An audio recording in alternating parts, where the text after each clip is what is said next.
Il y a même des gens, pour ne pas payer la dîme, ils disent, moi je préfère seulement donner aux pauvres. Mais ce que tu donnes aux pauvres, c'est une aumône. Mais Dieu te demande de ne pas payer que l'aumône. Il te dit, paye l'aumône, exerce la libéralité. Il t'a dit, paye ta dîme. L'offrande est sectionnée et elle change de nom en fonction du percepteur. Ça, c'est l'aumône. Il y a des gens comme ça. Dès qu'il entend la quête, son cœur commence à battre rapidement. Il commence à transpirer. Il a maintenant la fièvre.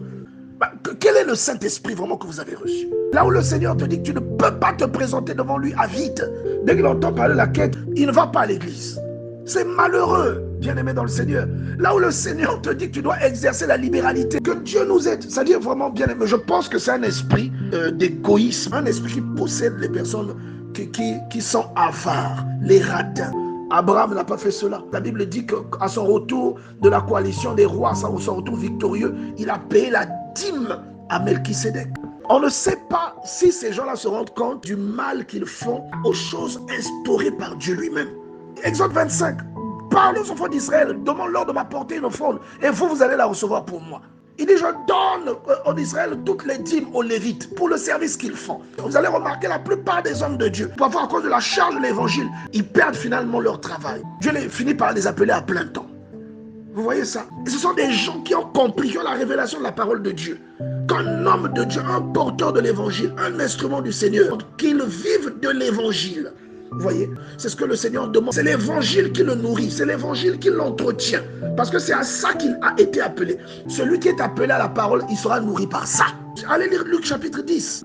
Moi, j'ai suivi une émission au Nord. Il disait, voilà, Paul travaillait. J'entendais ce monsieur dire ça. Il a dit, il a été à la charge de personne. Ils ne prennent même pas le temps de lire dans quel contexte Paul le dit.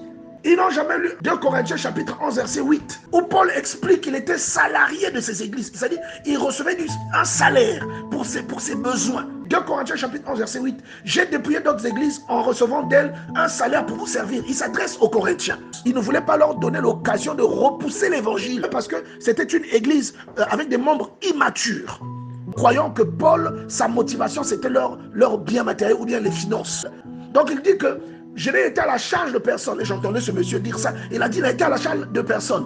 Mais il avait oublié de citer le verset qui complète, quand il n'était pas à la charge des Corinthiens, qu'il était soutenu par l'église de la Macédoine, par les frères de la Macédoine. Vous voyez, ils ont oublié. Donc pour terminer, bien aimé, j'aimerais rappeler ici que le ministère de Jésus était soutenu. Nous l'avons vu. Que l'apôtre Paul, même quand il dit qu'il n'était pas à charge de l'église de Corinthe, que l'église de Macédoine le soutenait et qu'il recevait le salaire de certaines églises. Nous l'avons lu ici. Que par exemple Matthieu, qui travaillait en tant que collecteur d'impôts, lorsque Jésus l'appelle, il quitte son travail. Pierre qui travaillait en tant que chauffeur, en tant que pêcheur, avec les frères, les fils de Zébédée, Jacques et Jean. Lorsque Jésus les a appelés, ils ont tout quitté. Et Pierre le dit, je vous l'ai dit, tout cela pour vous faire comprendre que la parole de Dieu dit le contraire de ce que beaucoup de gens vous disent dans la rue. Comme beaucoup parmi vous ne lisent pas la Bible, vous vous laissez embobiner par des choses qui ne sont pas vraies. Au contraire, ce sont des choses qui incitent à la désobéissance de ce qui est écrit et de ce qui est recommandé.